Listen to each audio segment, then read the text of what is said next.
Welcome to The Explainer. Today, we are diving deep into the world of Death Note to uncover all the behind-the-scenes secrets, the creator decisions, and the wild facts you probably never knew about this absolutely iconic series. We're talking everything from abandoned ideas to real-world controversies. All right, let's just jump right in with a massive what-if that would have completely changed everything we know about the story. What if the Death Note, the ultimate tool of death, actually came with an undo button? Just imagine that for a second. The power to reverse any death with a simple eraser. Yep, it was a real concept. It was called the Death Eraser. All you had to do was erase a name, and poof, that person would come back to life. But, the creators thought about it and were like, no way. They realized pretty quickly that it would have just killed all the tension. The stakes would have been completely gone if Light could just undo any mistake. Okay, so the eraser was a huge change, but believe it or not, that wasn't even the biggest thing they ditched from the original pilot. In fact, the person who first found the notebook? A completely different character. Yeah, forget the genius, super calculating Light Yagami that we all know. The very first protagonist was a 13-year-old middle schooler named Taro Kagami. And the difference between Taro and Light is just night and day. I mean, this kid was so clueless. He couldn't even read what was on the cover of the notebook. He ends up killing his bullies completely by accident, thinking he was just writing in a diary. And instead of going on some god-complex power trip, he was horrified, felt guilty, destroyed the notebook, and just went on to live a normal, happy life. That's a path Light Yagami would, never even consider. And it wasn't just the main character who got a total overhaul. Our favorite apple-munching Shinigami, Ryuk, looked completely different in the early drafts. And the reason why they changed him is actually pretty fascinating. So the artist, Takeshi Obata, basically thought his first design was too good. He drew Ryuk as this handsome, charismatic, human-like character. But he got worried that if Ryuk was too good-looking, he'd totally steal the show from Light. He thought people would end up thinking Ryuk was the main character.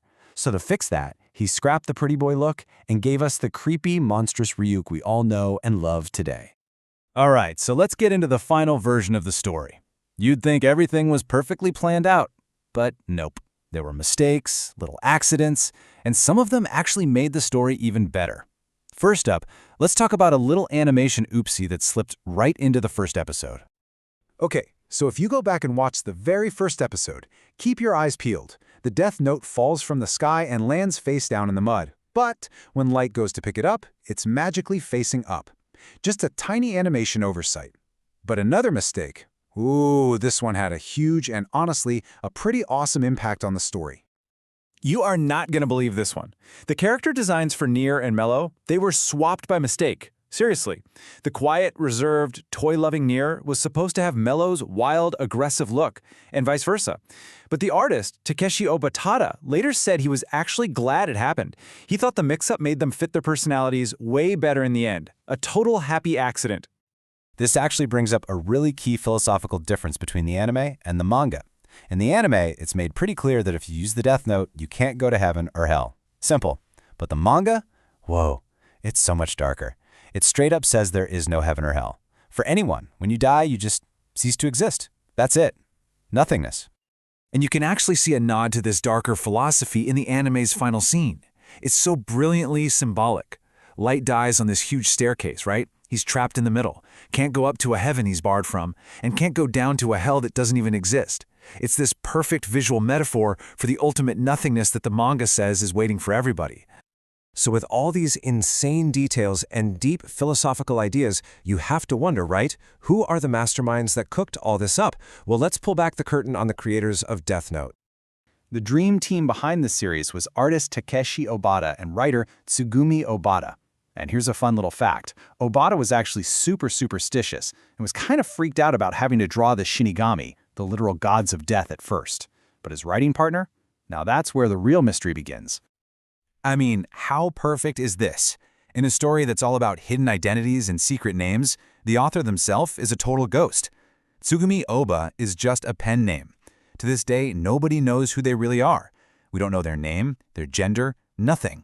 They're basically a real-life L, one of the biggest mysteries in the manga world. So what does this mystery writer actually think about their own main character? Well, Oba has said they don't believe Light was born evil. They see him as a victim, someone who was corrupted by the insane power of the Death Note. And get this, they think that if Light had never found that notebook, he and L would have ended up on the same side, becoming this legendary crime-fighting duo. That whole idea that the notebook itself is this corrupting force is pretty chilling. And it gets even more intense when you see how this fictional story has actually spilled over into the real world, and sometimes the consequences have been genuinely disturbing.